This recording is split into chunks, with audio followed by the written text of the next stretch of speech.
तो हर सीट पर electronic voting machine को इस तरह से मैनेज करना कि भाई कोई वोट जाए तो बीजेपी को ही जाए, ये प्रैक्टिकली इम्पॉसिबल लगता है। बहुत बार लोगों ने शिकायत की है कि उन्होंने बटन दबाया किसी और का और पर्ची निकली इससे बीजेपी की। वो मैंने देखा है, कई बार वीडियो वायरल होती हैं, इसलिए मैं कह रहा हूँ कि मैं तो दावे के साथ नहीं कह रहा, लेकिन अगर कुछ है तो उन्हें सामने लाना चाहिए। गड़बड़ कहाँ हो सकती है? गड़बड़ हो सकती है काउंटिंग में, क्योंकि हर इलेक्ट्रॉनिक मशीन से जो वोट निकलते हैं हर राउंड में किस पार्टी को कितने वोट मिले हैं वो मैनुअली कैलकुलेट किए जाते हैं। वहाँ गड़बड़ हो सकती है। वो गड़बड़ तब हो सकती है कि जब वहाँ बेहद ट्रेंड किए हुए लोग बैठे हों और वो एक पर्टिकुलर पार्टी का समर्थन करते हों। तो अगर ऐसे हालात देश में पैदा हो गए हैं तो फिर तो ये डेमोक्रेसी नाम के रह गए हैं यहाँ पर, है ना। तो मैं अपनी तरफ से कोई कमेंट इस पर नहीं कर रहा हूँ, लेकिन मेरा मानना ये है कि ईवीएम मशीन से ज़्यादा जो हैक हुआ है वो लोगों के जहन हैक हो गए हैं, उस पर काम करना होगा। ये तमाम समाजवादी पार्टी, बीएसपी, कांग्रेस या आरजेडी, जेडीयू, सच्चाई ये है कि ये कांग्रेस को अगर छोड़ दे बाकी जो पार्टियां रीजनल पार्टियां हैं, ये पार्टियां एक पर्टिकुलर कास्ट बेस्ड पार्टियां हैं। इनका एक दो तरह के वोट होते हैं कि इनका नेता जिस कास्ट का है वो कास्ट इस पार्टी का एक कोर वोटर माना जाता है, बेस वोटर, और उनके साथ सबको मुसलमान का वोट चाहिए होता है तो मुस्लिम को वो एक सपोर्टिंग वोट के तौर पे लेते हैं। हो ये रहा कि इनका जो अपना कोर वोटर है वो उसका भगवाकरण हो चुका है। वो अपनी जात के बजाय अपने धर्म से, अपने आप को अपने धर्म से ज़्यादा रिलेट करने लगा है और वो बीजेपी की तरफ खिसक गया है।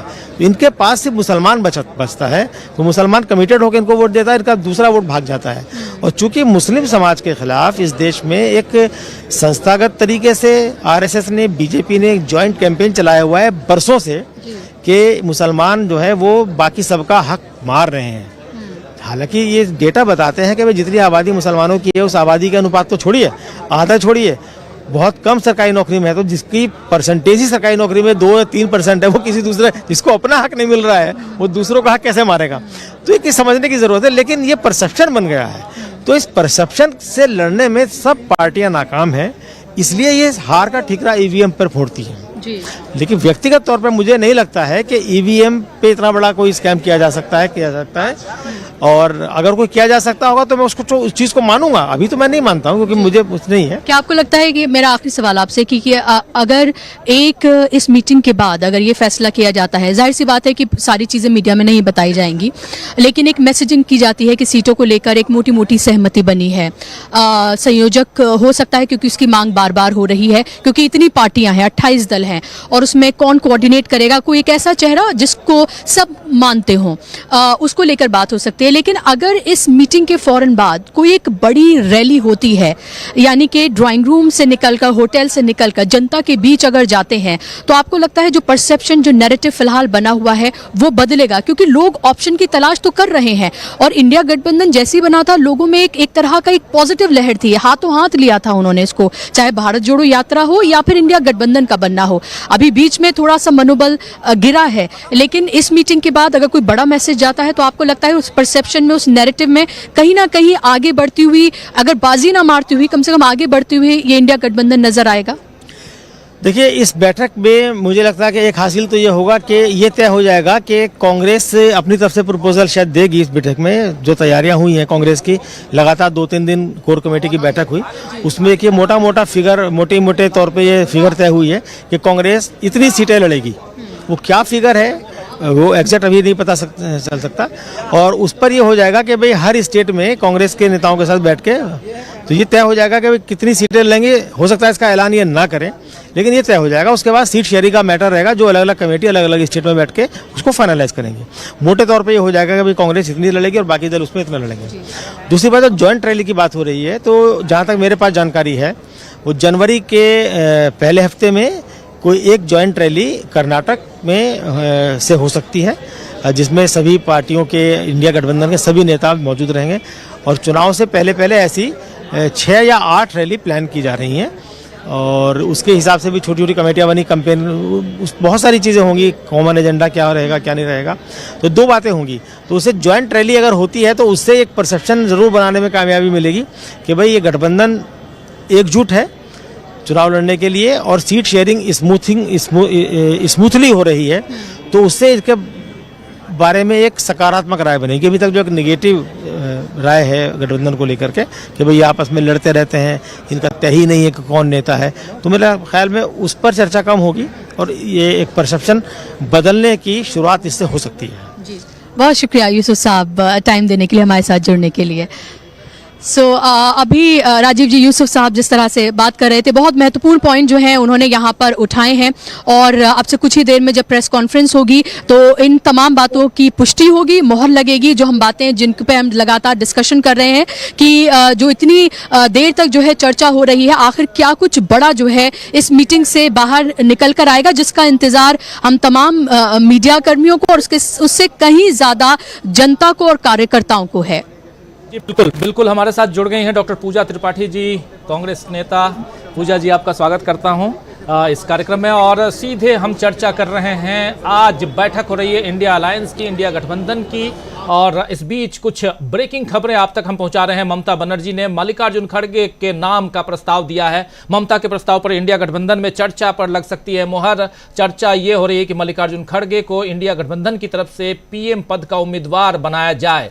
ममता बनर्जी ने मल्लिकार्जुन खड़गे को पीएम उम्मीदवार बनाने का प्रस्ताव रखा है। ये जो बातें अंदर से आ रही हैं वो हम आप तक पहुंचा रहे हैं। ममता बनर्जी ने मल्लिकार्जुन खड़गे का नाम आगे किया है इंडिया गठबंधन की तरफ से पीएम पद के उम्मीदवार के रूप में। ये एक बहुत बड़ी खबर आप तक हम पहुंचा रहे हैं। जो अंदर खाने से जो कुछ आ रही है खबरें वो हम आप तक रख रहे हैं, पहुंचा रहे हैं कि ममता बनर्जी के इस प्रस्ताव पर इंडिया गठबंधन मुहर लगा सकता है। मल्लिकार्जुन खड़गे पीएम पद के उम्मीदवार हो सकते हैं और ये प्रस्ताव ममता बनर्जी वेस्ट बंगाल की, पश्चिम बंगाल की मुख्यमंत्री और टीएमसी यानी तृणमूल कांग्रेस की मुखिया, उन्होंने रखा है, ममता बनर्जी ने रखा है। और इंडिया गठबंधन, जो ये गठबंधन है विपक्षी दलों का, इस गठबंधन की तरफ से एक प्रधानमंत्री का चेहरा होना चाहिए। वो चेहरा क्या?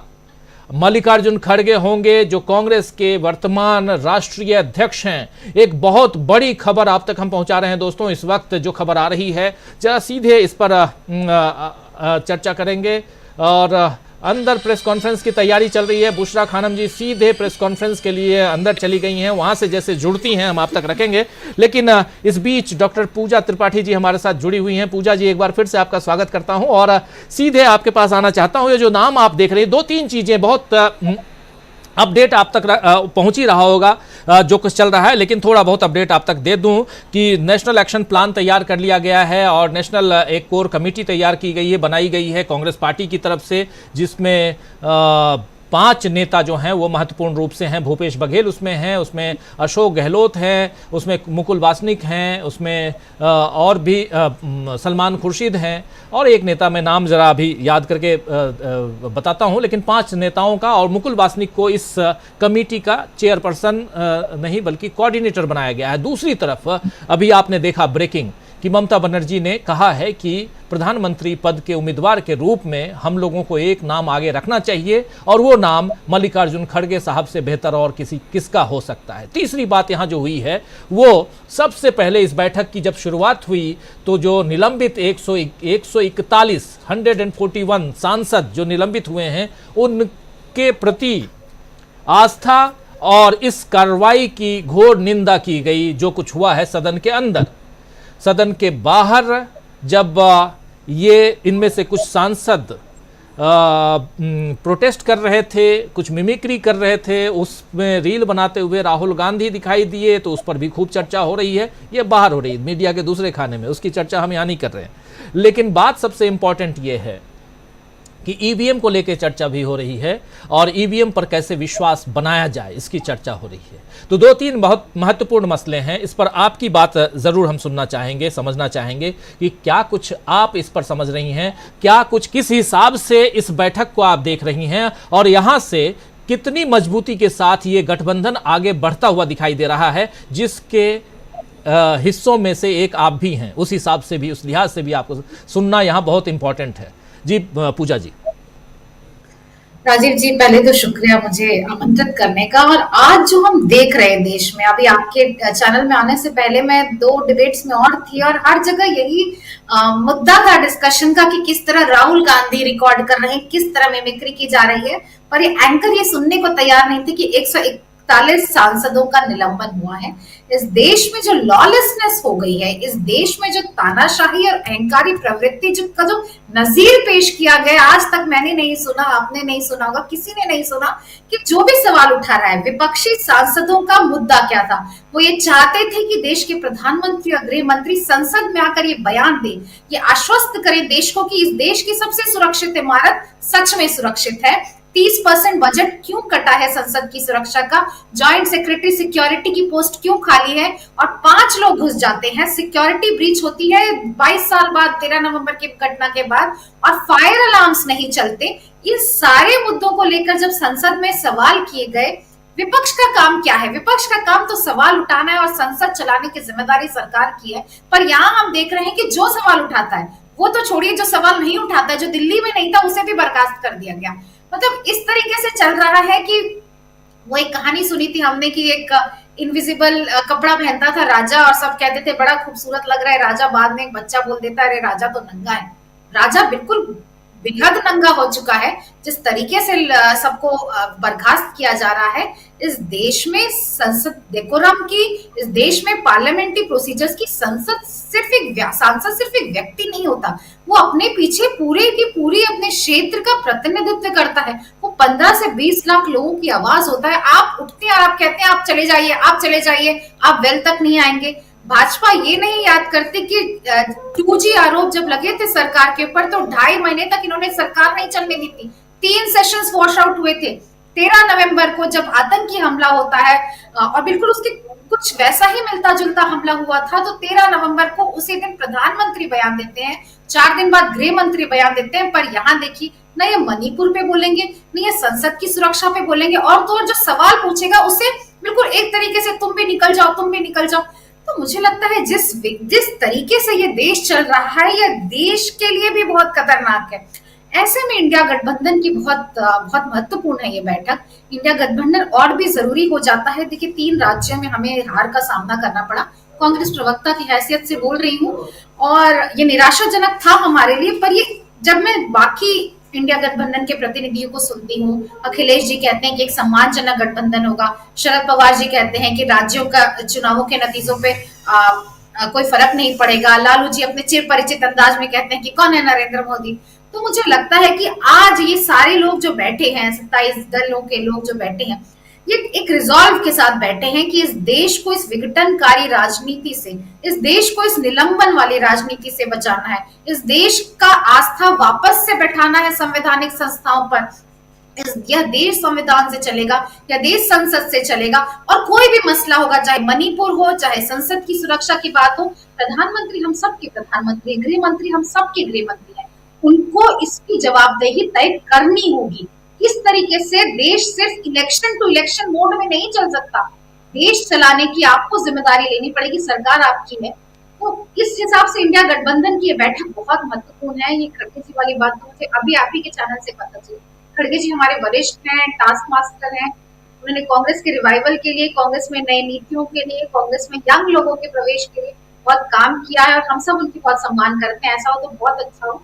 और मुझे नहीं लगता लेकिन कि कोई प्रधानमंत्री के चेहरे पर बात होगी, क्योंकि हमें इस देश में जो 2 लोगों की राजनीति है, 1.5 लोगों की, जो ये तय करते हैं कि आप लड़ेंगे चुनाव, आप मुख्यमंत्री होंगे, आप बैठ जाएंगे, आपने भले चुनाव जिताया हो, आपको बैकड्रॉप में कर दिया जाएगा, हम जिसका चाहेंगे। मुझे लगता है ये जो पूरी निरंकुश राजनीति है जो दिल्ली के एक केंद्र से चल रही है और किसी का कोई पार्टिसिपेशन नहीं है, हमें उससे भी फ्रीडम दिलानी है इस देश को। इसीलिए मुझे लगता है कि इंडिया गठबंधन में हर कोई अपने आवाज के साथ आता है और ये पार्टिसिपेटरी प्रोसेस है। खड़गे जी हो तो बहुत अच्छा है, कोई भी हो तो बहुत अच्छा है, पर अब इस देश को बचाने की लड़ाई है। और चेहरा महत्वपूर्ण नहीं है, चेहरा हो तो बहुत अच्छा है लेकिन चेहरा महत्वपूर्ण नहीं है, मुद्दे महत्वपूर्ण है। जनता के मुद्दों की बात करनी है, इस देश में जो चल रहा है उस पर बात करनी है और इस देश को एक गवर्नेंस मॉडल देना है। इस देश को ये बताना है कि देश इस तरीके से नहीं चलता कि आप चुनाव जीत जाते हैं तो आप अहंकार में कुछ भी करेंगे। आपकी जवाबदेही है, आप जिस पद पर बैठते हैं उसकी जवाबदेही है। एक मिमिक्री से अगर आप इतना हंगामा कर सकते हैं तो जब आप लोकतंत्र की हत्या कर रहे हैं 140 लोगों को बाहर करके, उसका जवाबदेही कौन होगा, उसकी जवाबदेही कहाँ निर्धारित होगी। मुझे लगता है इंडिया गठबंधन बहुत महत्वपूर्ण है और आज एक्शन प्लान भी सामने आने वाला है जल्दी ही कन्वीनर डिसाइड हो जाएगा इंडिया गठबंधन का, और हम देखेंगे इसमें बहुत तेजी आएगी। और अब साथ में पॉलिटिकल रैलीज भी आज मैं सुन रही थी कि शुरू होने वाली है बहुत जल्द फ्यूचर में। रैली भी है 28 तारीख को, आप लोगों की बहुत बड़ी रैली होने वाली है वहां नागपुर में, और उसके अलावा क्या उस रैली में इंडिया गठबंधन के और भी नेता मौजूद रहेंगे, ये भी, इस पर भी शायद आज मुहर लग जाए। तो बहुत सारी खबरें आ रही हैं अंदर से जो मीटिंग चल रही थी, और इसके बाद अब प्रेस कॉन्फ्रेंस की तैयारी हो रही है। हमारी सहयोगी बुशरा खानम जी वहीं पर मौजूद हैं। थोड़ी देर में जैसे ही प्रेस कॉन्फ्रेंस शुरू होती है, हम प्रेस कॉन्फ्रेंस तक आपको लेके चलेंगे। हमारे साथ जुड़ी हुई हैं कांग्रेस पार्टी की प्रवक्ता डॉक्टर पूजा त्रिपाठी जी, और साथ में जुड़े हुए हैं अमलेंदु उपाध्याय जी, और आप तमाम दोस्त साथी शुभचिंतक जो बाद में जुड़े हैं हमारे साथ, आपका एक बार फिर से तहे दिल से स्वागत करता हूं, इस्तकबाल करता हूं। इस कार्यक्रम में हम लगातार दोस्तों चर्चा कर रहे हैं इंडिया अलायंस के बैठक की, और भारत में आप जानते हैं कि विपक्ष की कितनी महत्वपूर्ण भूमिका होती है भारतीय लोकतंत्र में, और उसकी भूमिका को अगर छोटा करने की कोशिश की जाए, कम करने की कोशिश की जाए, तो फिर जनता कई बार बाहर आती है, बाहर निकल के आती है। ऐसा देश में कई बार हुआ है, क्या इस बार भी ऐसा होगा? 141 सांसदों को, 141 पार्लियामेंट के मेंबर्स को बाहर निकाल दिया जाता है, पूरी कार्यवाही से निलंबित कर दिया जाता है, तो इसे क्या माना जाए? बहुत सारे सवाल हैं, इन सवालों का जवाब देना होगा प्रधानमंत्री नरेंद्र मोदी को, गृह मंत्री अमित शाह को। इसलिए भी इन दोनों का नाम ले रहा हूं क्योंकि यह मसला सिर्फ ऐसा नहीं है कि हो हंगामा कर रहे थे, यह मसला उस सब्जेक्ट से जुड़ा हुआ है जिसमें यह पूछा जा रहा था, इन सांसदों ने पूछा था सरकार से, और इनकी सिर्फ एक छोटी सी मांग थी कि संसद के ऊपर जो अभी हमले वाली बात आई 13 दिसंबर 2023 को जो कुछ हुआ, यानी आज से ठीक 6 दिन पहले सदन में दो युवा दर्शक दीर्घा से कूद कर, जहां संसद के सदस्य बैठते हैं, सांसदगण बैठते हैं, वहां आ जाते हैं कूद कर, और इनका सवाल यही था कि देश के गृह मंत्री जी आप आइए और इस पर चर्चा कीजिए और बताइए कि ऐसा क्यों हुआ। बस इतना पूछना था कि 141 सांसदों को बाहर निकाल दिया गया। कार्रवाई ये हुई कि ये तख्तियां लेकर आए, इनके ऊपर आरोप यह है कि ये नारेबाजी कर रहे थे, सदन की कार्यवाही को पूरा नहीं करने दे रहे थे। लेकिन चलिए सीधे इन मसलों पे चर्चा तो करेंगे हम, लेकिन सीधे मल्लिकार्जुन खड़गे साहब इस वक्त कुछ कह रहे हैं, सीधे प्रेस कॉन्फ्रेंस में लेके चलते हैं आप लोगों को, क्या कुछ चल रहा है जरा सुनते हैं, सीधा चलते हैं। का काम चलना चाहिए और लोगों के हित में सब मिलके किस ढंग से अपने को एजिटेशन करना है या जो भी इश्यूज है उसको उठाना है। तो ये सारे देश में कम से कम 8-10 मीटिंग सभी मिलके करने का एक निर्णय हुआ, और लोगों को ये मालूम करना जरूरी समझे कि गठबंधन के लोग अगर एक मंच पे नहीं आएंगे तो लोगों को इसके बारे में पूरा इसको जो उनको माहिती मिलना है या मालूमात होना है वो नहीं होगा। इसीलिए सभी ने माना और सभी लोग मिलके ये निर्णय लिए हैं। ये एक बहुत अच्छी बात है कि हमारी मीटिंग कम से कम 2-3 घंटे चली। दूसरा चीज, जो हमारे 142 लोग एमपीस, अब तो 151 हो गए शायद, तो इतने एमपीस को जो सदन के बाहर डालकर सदन जो बीजेपी की सरकार चला रही है इसको कंडम करते हुए हमने एक रेजोल्यूशन पास किया कि ये अनडेमोक्रेटिक है और लोकतंत्र के खिलाफ है, और लोकतंत्र को अगर बचाना है तो हम सब लोग मिलके लड़ना होगा, और इस लड़ाई के लिए सभी लोग तैयार हैं। और ये पहली बार है हिंदुस्तान के इतिहास में डेमोक्रेटिक एक प्रोसेस में कि जो मुद्दा हमने हाउस में उठाया था वो कोई गलत मुद्दा नहीं था। वो मुद्दा यही था कि जो लोग सदन के अंदर आए वो कैसा आए और किसने उनको लाया और किस ढंग से वो सब तरफ जाके स्लोगन दिए, सभी किए, लेकिन उनके जो मुद्दे थे वो लोकसभा में उन्होंने अपने आवाज से उठाया था। हम पहले से भी यही कह रहे हैं कि होम मिनिस्टर या प्राइम मिनिस्टर सदन में आइए, जो घटनाएं घटी है उसके बारे में सदन को अवगत कराइए, मालूमात कराइए लोकसभा को और राज्यसभा को। लेकिन उन्होंने नहीं माना। मेरे को समझ में नहीं आता, सदन इधर चल रहा है, ये लोग अहमदाबाद में बिल्डिंग इनॉग्रेशन जाते हैं, सदन इधर चल रहा है, मोदी जी वो अपने कॉन्स्टिट्यूंसी में जाके घूमते हैं।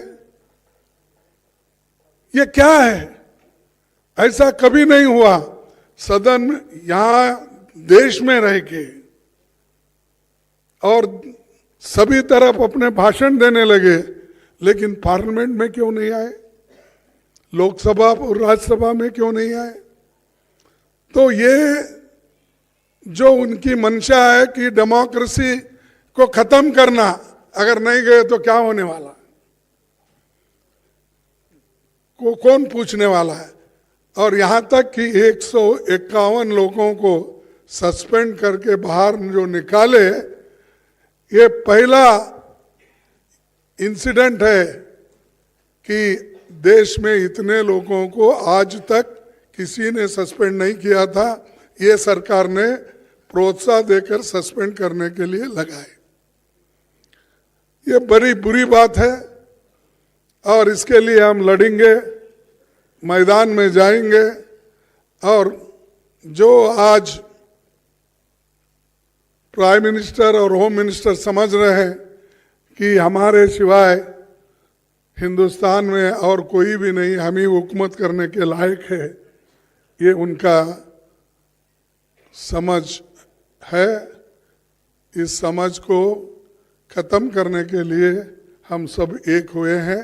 एक होकर ये आज बहुत निर्णय लिए हैं।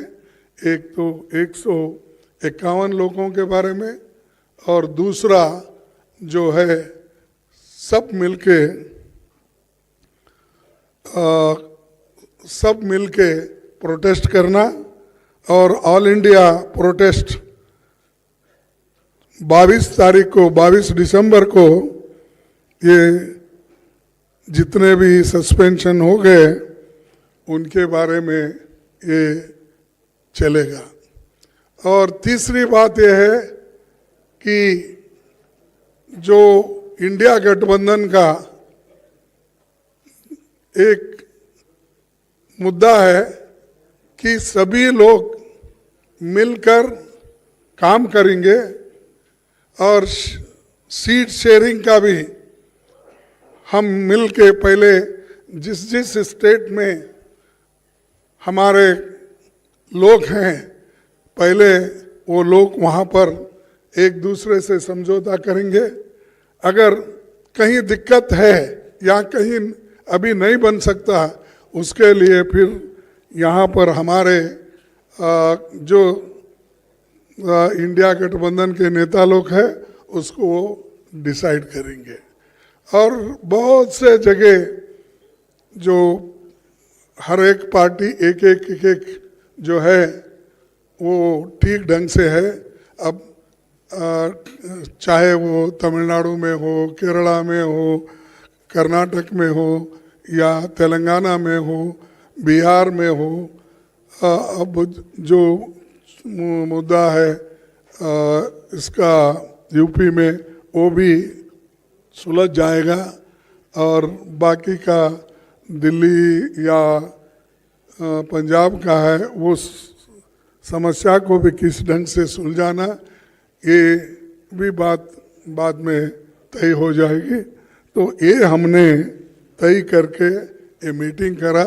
मुझे खुशी है कि इस मीटिंग के 28 पार्टी के नेता लोग और सभी दिग्गज यहाँ जो बैठे हैं वो सभी ने कोऑपरेट किया और कोऑपरेट करके इस मीटिंग को यशस्वी बनाया। इसीलिए मैं उन सबको हार्दिक बधाई देता हूँ, उन सबको धन्यवाद देता हूँ कि वो इस और भी आगे बढ़ के देश में इस गठबंधन को मजबूत करके चलाएंगे। इतना ही कह के मेरे 2 शब्द को आप पूछने दूंगा।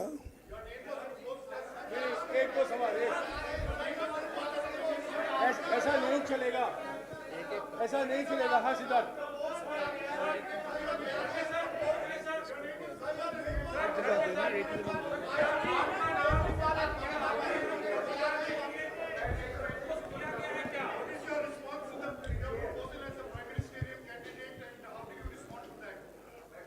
हमने पहले सभी लोग जीत के आना है।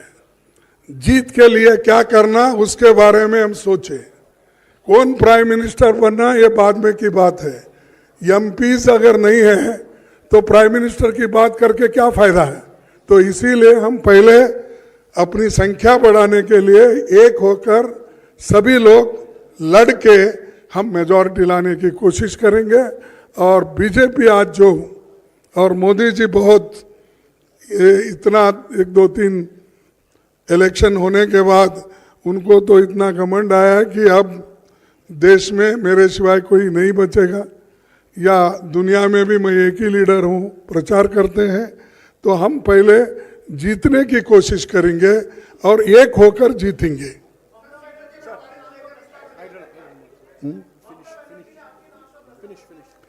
हाँ,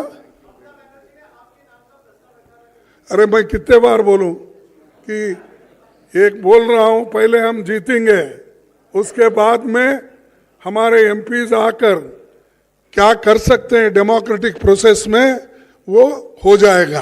पहले हमारे को चिंता है जीतने की और आप लोग सभी उस दिशा में सोचिए, नहीं कि उन्होंने ये बोला हमने ये बोला। ये तो हमारी इंटरनल बात है, उसमें कोई ये नहीं है। Thank you.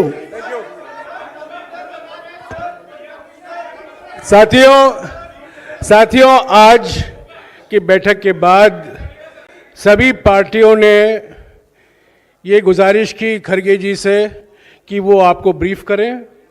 जो मुद्दे उठाए गए थे इस बैठक में उसकी जानकारी आपको खरगे जी ने दी है। इसके अलावा जैसे कि उन्होंने कहा है 22 तारीख को सारे देश में सभी राज्यों में प्रोटेस्ट होंगे। जो 151 एमपी अब तक सस्पेंड हुए हैं, इंडिया पार्टी के एमपीज जो लोकसभा में और राज्यसभा में उनको सस्पेंड किया गया है, उसको लेकर सारे देश भर में प्रोटेस्ट की जाएगी। शुक्रिया। प्रेस कॉन्फ्रेंस खत्म हो चुका है। शुक्रिया।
तो आप देख रहे थे इस वक्त प्रेस कॉन्फ्रेंस चल रही थी इंडिया अलायंस की बैठक के बाद से, जो विपक्षी दलों का गठबंधन है उसके बाद प्रेस कॉन्फ्रेंस हुई। उस प्रेस कॉन्फ्रेंस को संबोधित किया, आपने देखा मल्लिकार्जुन खड़गे जो कांग्रेस के अध्यक्ष हैं उन्होंने संबोधित किया और एक बहुत बड़ी घोषणा उन्होंने की है कि 22 दिसंबर को यानी आज से ठीक 3 दिन बाद पूरे देश भर में अलग अलग राज्यों में प्रोटेस्ट किया जाएगा, विरोध प्रदर्शन होगा और वो विरोध प्रदर्शन निलंबन के विरोध में होगा। ये जो विरोध प्रदर्शन है निलंबन किसका, तो 151, पहले 141 बाद में 10 और 151 सांसदों का निलंबन कर दिया गया है सदन से। सदन के दोनों जो सभाएं हैं यानी लोकसभा और राज्यसभा, वहां से विपक्ष के 151 151 से ज्यादा सांसदों का निलंबन छोटी मोटी घटना नहीं हो सकती है और उसके विरोध में प्रदर्शन करने जा रहा है पूरा का पूरा विपक्षी दल, विपक्षी गठबंधन। 22 तारीख को, आज 19 तारीख है, आज की तारीख बीत चुकी है, 20, 21 और 22,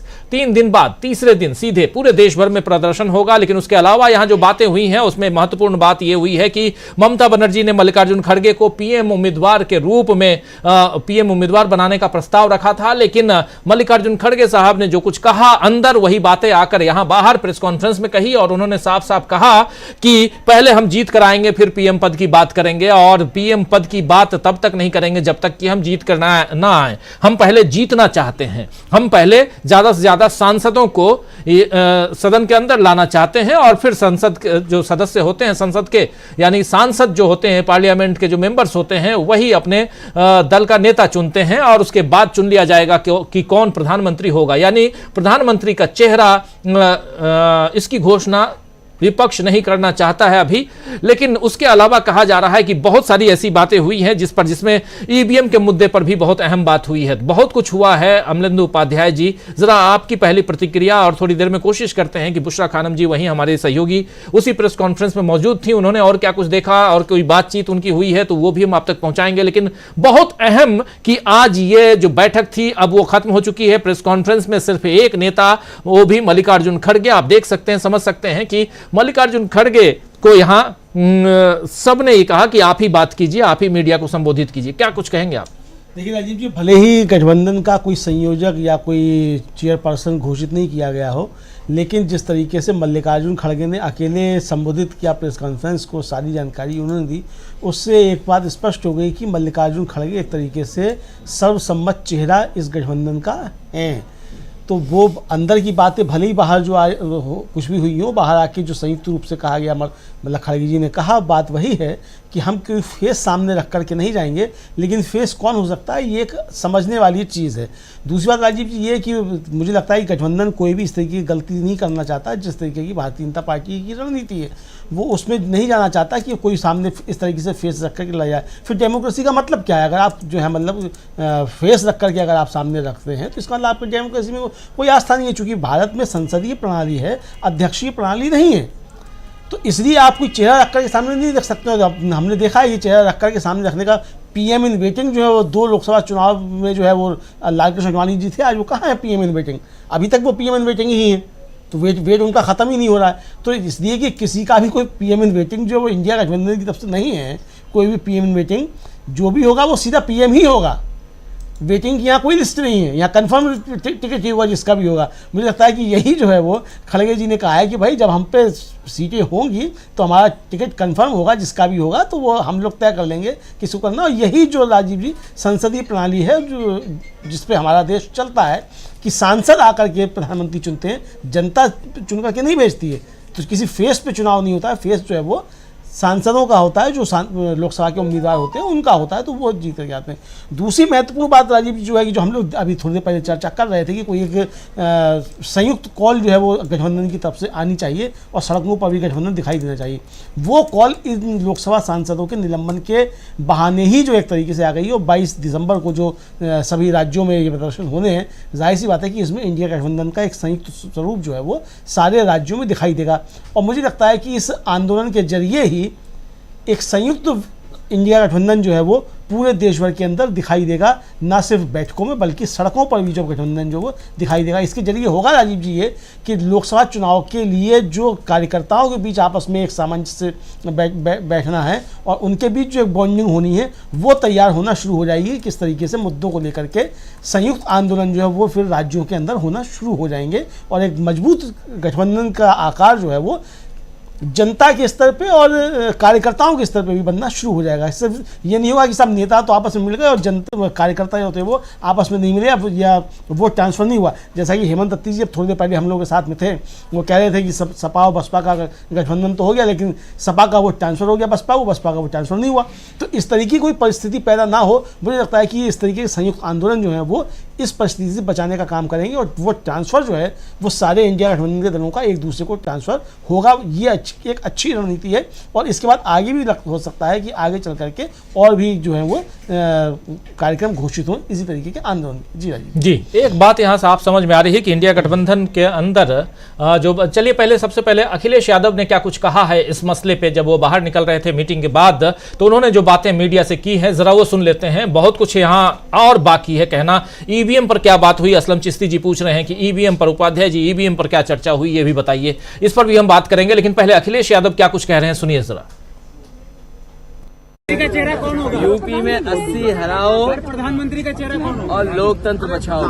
देखिए, प्रधानमंत्री के चेहरे से बड़ी बात यह है कि लोकतंत्र का मंदिर कहने वाली जगह पर लगातार सांसदों को बाहर निकाला जा रहा है। क्या ये सामान्य बात है? भारतीय जनता पार्टी कोई बात सुनना नहीं चाहती, न देखना चाहती है। चरम सीमा पर महंगाई है, किसान की आय दोगुनी अभी तक नहीं हुई। ये तमाम वो सवाल है जो हमें जनता के बीच में ले जाने हैं। यूपी में गठबंधन 80 हराएगा, 80 हराएंगे, भारतीय जनता पार्टी देश से हट जाएगी। तो यूपी में 80 हराएंगे की बात कर रहे हैं। 80 सीटें हैं उत्तर प्रदेश में और उसको यूपी में 80 सीटों पर से हराएंगे बीजेपी को और देश से बीजेपी को हटाएंगे, भगाएंगे, ये कहना है अखिलेश यादव का। पीडीए की बात भी वो कर रहे थे और बहुत इंपॉर्टेंट चर्चा यहाँ हो रही है, खासकर जब इंडिया गठबंधन की आज बैठक हुई है। उस बैठक से जो कुछ निकल के आया है, ईवीएम पर भी चर्चा बहुत हुई इसमें और दो अहम मुद्दे आज थे अमलेंदु उपाध्याय जी। एक मुद्दा था जहां सांसदों के 151 सांसद निलंबित कर दिए गए, 151, पहले 141 हुए, बाद में 10 और अभी तक इस सत्र में, विंटर सेशन में, जहां बाहर सर्दी है दिल्ली में, वहीं अंदर खाने इतनी गर्मी कि वहां से लोगों को बाहर निकालना पड़ रहा है सत्ता पक्ष को, आप देख लीजिए। और 151 सांसदों को बाहर निकालने के बाद भी कहीं ना कहीं एक डर, एक घबराहट तो नजर आ ही रही है मोदी सरकार के ऊपर, बीजेपी के ऊपर, वो साफ दिखाई दे रहा है। लेकिन यहां जो अशोका होटल में जो बैठक हुई है उस बैठक से भी बहुत सारी चीजें निकल के आ रही हैं, जिसमें ईवीएम का मसला भी है। ईवीएम के मसले पर भी बहुत सारी बातें हुई है। और क्या कुछ आपके पास है ईवीएम के मसले पर, क्या कुछ बातें हुई है, जरा अमलेंदु उपाध्याय जी। राजीव, जो अंदर से सूचनाएं आई हैं, अभी तक मेरे पास जो सूचना आई है उसके मुताबिक ईवीएम पे चर्चा हुई है और शायद इस पर कोई आंदोलन की भी रूपरेखा तैयार हो सकती है और जनता के बीच इस पर लेकर के जाया जा सकता है कि किस तरीके से जनता को सजग रहने की आवश्यकता है। और ईवीएम के साथ साथ जो है वो शायद हो सकता है कि जो सुप्रीम कोर्ट में मामले चल रहे हैं उनमें कायदे से पैरवी हो और लोकसभा चुनाव से पहले उस पर कुछ आदेश आ जाए, इस पर भी बातचीत कुछ हो सकती है इसको लेकर के। और सारे देश से जो है वो कहाँ का ईवीएम को लेकर के कब क्या शिकायत रही, इसका शायद एक डाटा जो इकट्ठा करवाया जाएगा और उसके बाद फिर इसको लेकर के जाया जाएगा। लेकिन जो अभी जो बात हो रही थी, जो अखिलेश यादव जो बात कर रहे थे राजीव, देखिए खड़गे जी ने जो बात कही उसी को अखिलेश यादव ने दोहराने की कोशिश की और मीडिया कर्मियों ने उलझाने की कोशिश की और अखिलेश यादव के मुंह से कुछ उगलवाने की कोशिश की कि प्रधानमंत्री के पद को लेकर के क्या है, उत्तर प्रदेश में क्या है।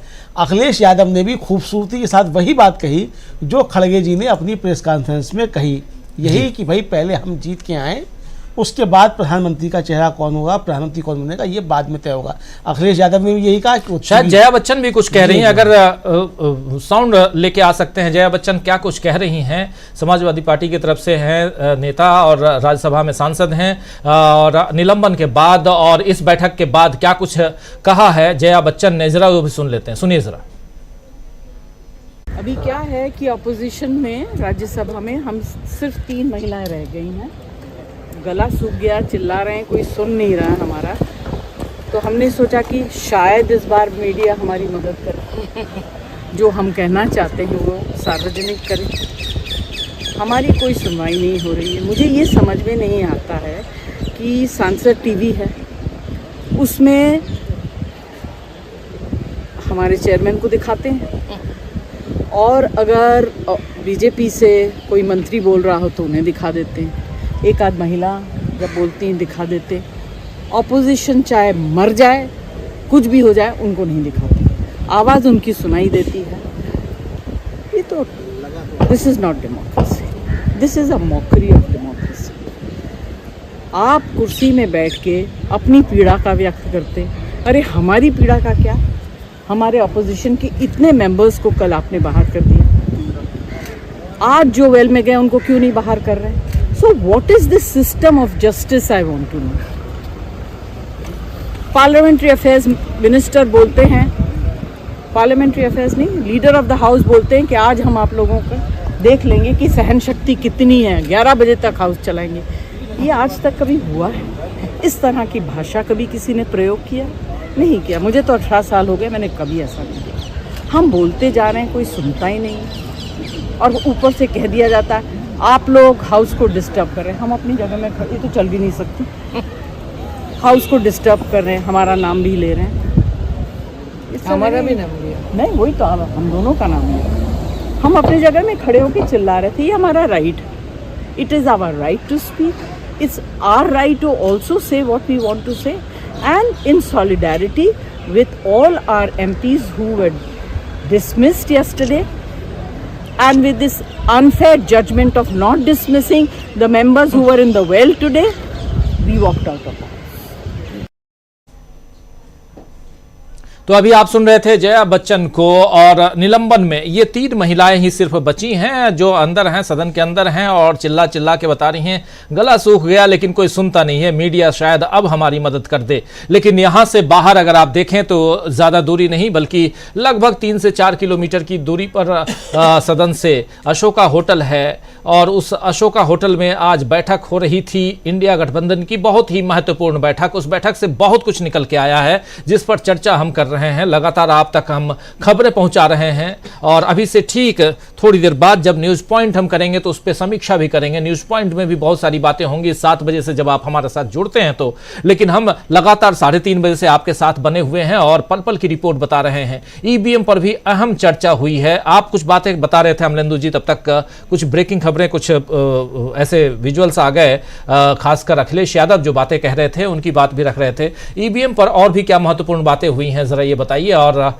इस चर्चा को आगे बढ़ाते हैं। ईवीएम बहुत महत्वपूर्ण मुद्दा, 150 उधर सांसदों को निलंबित कर दिया जाता है। आखिर किस दम पर यह कहा जा सकता है, माना जा सकता है कि कहीं ना कहीं एक दम में अगर बात करें तो इतना है कि बीजेपी आज की तारीख में सोचती है कि वो अजेय है, उसको जीता नहीं जा सकता। क्या ऐसा है या कुछ और है? देखिए राजीव जी, असल में वो जो फिर मिथकों का थोड़ा सहारा लेना पड़ता है, लोक कथाओं का सहारा लेना पड़ता है। अजय तो इस दुनिया में कोई भी नहीं है, और जो अगर अजय होता है तो फिर अजय अमर होता है, फिर तो वो तो कोई भी नहीं है। मोदी जी भी नहीं है, भारतीय जनता पार्टी भी नहीं है। और अगर अजय होती भारतीय जनता पार्टी तो मिजोरम में नहीं हारती, अजय होती भारतीय जनता पार्टी तो कर्नाटक में नहीं हारती, अजय होती भारतीय जनता पार्टी तेलंगाना में नहीं हारती, हिमाचल में नहीं हारती। तो अजय तो कोई नहीं है। ईवीएम में गड़बड़ियों के बावजूद हिमाचल में हारे हैं, जो है, जो भी बातें आ रही हैं। ईवीएम तो कर्नाटक में थी तो वहाँ भी कुछ ना कुछ किया गया वो इंतजाम, उसके बाद आप कर्नाटक में हारे हैं। तो किस तरीके से हारे हैं और कितना आपने किया है वो सब एक अलग का मसला है, और वो एक बहुत लंबी बहस का मुझे लगता है कि विषय, किस तरीके से जीते किस तरीके से नहीं जीते।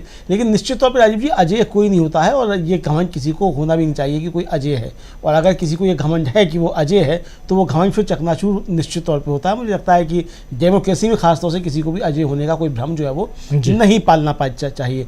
लेकिन हाँ, एक चीज़ राजीव जी अवश्य हो सकती है जो है कि वो ये उन्हें आत्मविश्वास है इतना ज़्यादा है कि शायद वो मशीनों का भरोसा है कि जिसके जरिए वो फिर से सत्ता में आना चाहते हैं, सत्ता में आ सकते हैं, ये इंतजाम। लेकिन सबसे बड़ा सवाल ये है ना अमलेंदु जी कि मशीनों का भरोसा है यानी इलेक्ट्रॉनिक वोटिंग मशीन ईवीएम का भरोसा अगर कांग्रेस बीजेपी को है तो यहाँ इंडिया गठबंधन भी तो अब ताल ठोक के कह रहा है कि ईवीएम को लेकर हम यहाँ आंदोलन छेड़ने वाले हैं। इंडिया गठबंधन तो ये भी कह रहा है, जो अंदर खाने बात हो रही थी सूत्रों के आधार पर जो चीजें आई हैं, क्योंकि कुछ चीजें जो ऐसी है जिसको इन लोगों ने गुप्त रखा है, जिसको प्रेस कॉन्फ्रेंस में भी आकर के जिसके बारे में बातें इन्होंने नहीं कही हैं। और इस बार आप देखिए बेंगलुरु की बैठक जो थी उस प्रेस कॉन्फ्रेंस में हम मौजूद थे और मुंबई की बैठक में भी और उसके बाद प्रेस कॉन्फ्रेंस में हम लोग मौजूद थे। और उन दोनों प्रेस कॉन्फ्रेंस और इस प्रेस कॉन्फ्रेंस में बहुत जमीन आसमान का अंतर है। यहां बहुत सारी बातें जो है वो गुप्त रखी गई हैं। पहली दफा ऐसा हो रहा है कि अंदर खाने जो बातें हो रही थी उसको बाहर ओपनली नहीं कहा गया है, यानी यहां कहीं ना कहीं एक स्ट्रेटेजी तैयार है और उसको नहीं लाना चाहता है विपक्ष, खासकर मीडिया के सामने, ताकि उधर दूसरा पक्ष जो है यानी बीजेपी वो उन रणनीतियों पर काम करना न शुरू कर दे। क्योंकि आप देखिए गारंटी की बात कांग्रेस कर रही थी, गारंटी शब्द को लेकर कांग्रेस आई कब, जब कर्नाटक का चुनाव था। लेकिन आज आप देखिए पूरे हिंदुस्तान में एक ही गारंटी, मोदी की गारंटी, मोदी की गारंटी की बात हो रही है, यानी गारंटी को आपने खींच लिया। कांग्रेस और विपक्षी दल लेकर के आए जाति आधारित जनगणना, जाति पर बातें, ओबीसी पर बातें होने लगी, आदिवासी और इन तमाम मसलों पे दलितों की बात राहुल गांधी उठाने लगे। अब आज की तारीख में मोदी जी कहते हैं कि देश में 4 ही जाति है, जिसमें गरीब है, महिला है, युवा है और एक और कोई किसान है। ये 4 जातियों की बात वो करने लगे। तो इन मसलों से भटकाने की कोशिश और कहीं ना कहीं यहां आज की तारीख में यह नजर आ रहा है कि इंडिया गठबंधन इन चीजों से चुनौती देना है तो सीधे दो, लेकिन अपने पत्ते मत खोलो, ये यहां आज दिखाई दे रहा है। क्या कुछ कहेंगे? बिल्कुल राजीव जी, मैं यही बात कहने जा रहा था कि देखिए जो गठबंधन जो पहली बैठकें हुई थी वो उनमें प्रेस कॉन्फ्रेंस भी लंबी हुई थी और तमाम नेताओं ने बातें की थी। आज बैठे सब थे लेकिन बात सिर्फ खड़गे जी ने रखी और संक्षिप्त में बात रखी और केवल कार्यक्रम बताया कि हम ये कार्यक्रम करने जा रहे हैं। बाकी अंदर मीटिंग में क्या हुआ और क्या किस तरीके से हुआ वो सब कुछ नहीं बताया। ये तो बताया उन्होंने कि सीट शेयरिंग पर बातचीत, लेकिन सीट शेयरिंग पे बात क्या हुई और किसको कितनी सीटें क्या है ये सब कुछ नहीं बताया उन्होंने। तो इसका मतलब कि जो अब इंडिया गठबंधन जो है वो बिल्कुल अब गुप्त रणनीति के तहत भी काम कर रहा है कि अब रणनीति जो है वो अंदर बनानी है, मीडिया में नहीं बनाना है। रणनीति जब हमारी सामने आएगी, ज़मीन पे दिखाई देगी, तब मीडिया को मालूम पड़ेगा कि इंडिया गठबंधन ने ये रणनीति अपनाई थी।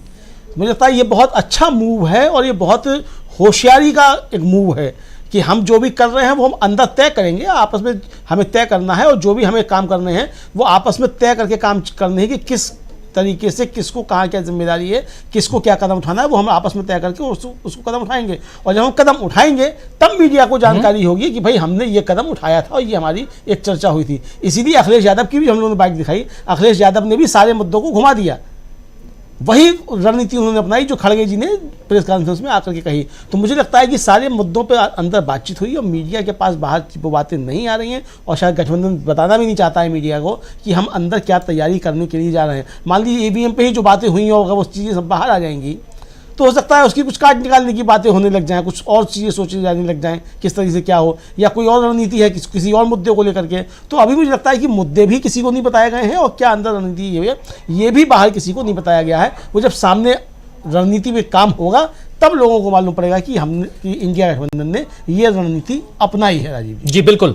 इस बीच हमारी सहयोगी बुशरा खानम जी वहीं मौजूद हैं और काफ़ी नेता जो हैं अभी भी वहां मौजूद हैं, उन लोगों से बातचीत कर रही हैं। बहुत सारी चीज़ें, बहुत सारी बातें अंदर खाने क्या कुछ चली हैं वो हम आप तक पहुंचाएंगे। लेकिन इंडिया गठबंधन की एक महत्वपूर्ण बैठक आज समाप्त हो गई है। चौथी बैठक दिल्ली में, पहली बैठक पटना, दूसरी बैठक दक्षिण राज्य कर्नाटक उसकी राजधानी बेंगलुरु में और तीसरी बैठक मुंबई में और चौथी दिल्ली में। ये 4 बैठकों के बाद इंडिया गठबंधन कितनी मजबूती के साथ ग्राउंड पे जाकर जनता के बीच अपनी बात रखता है ये देखना होगा। लेकिन उससे पहले 22 दिसंबर को यानी आज से ठीक 3 दिन बाद यानी तीसरे दिन ये 151 सांसदों के निलंबन के खिलाफ पूरे देश में इंडिया गठबंधन प्रोटेस्ट करने वाला है। पहली बार यह गठबंधन एक साथ जमीन पर होगा, लोगों के बीच होगा, अपनी बात रखेगा और कितनी मजबूती के साथ यह गठबंधन अपनी बात रख सकता है यह देखना होगा। बहुत इंपॉर्टेंट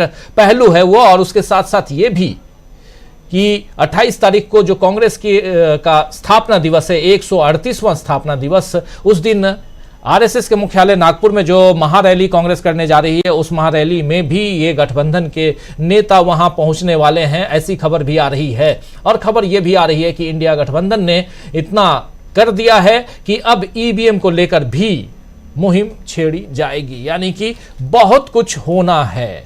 और इस बीच एक खबर यह भी आई कि मल्लिकार्जुन खड़गे को इंडिया गठबंधन की तरफ से पीएम पद का उम्मीदवार बनाया जाए। ममता बनर्जी ने इस प्रस्ताव को रखा था, लेकिन इसको खुद मल्लिकार्जुन खड़गे ने खारिज कर दिया। उन्होंने नकार दिया कि नहीं, अभी नहीं, अभी सबसे पहले हम लोगों को जीत कर आना है और फिर जो संसदीय दल के नेता चुने जाएंगे, सांसद जो हैं वो अपने नेता चुनेंगे और वही प्रधानमंत्री होगा। अभी प्रधानमंत्री की रेस में कौन है कौन नहीं है इसकी चर्चा हम नहीं करेंगे। तो बहुत सारी बातें हैं जिस पर हम आगे चर्चा भी करेंगे। अभी से ठीक 7 बजे, यानी अभी से लगभग 10 मिनट बाद, 13 मिनट बाद न्यूज पॉइंट लेकर आऊंगा हमेशा की तरह, और इस कार्यक्रम को यहीं समाप्त करने की इजाज़त चाहता हूं।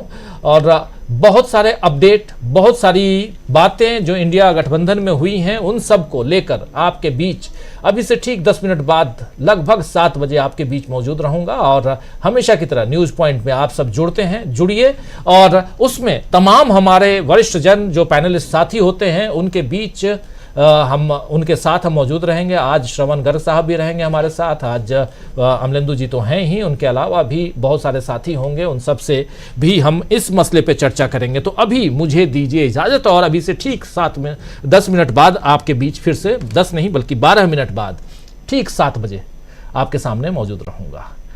नमस्कार।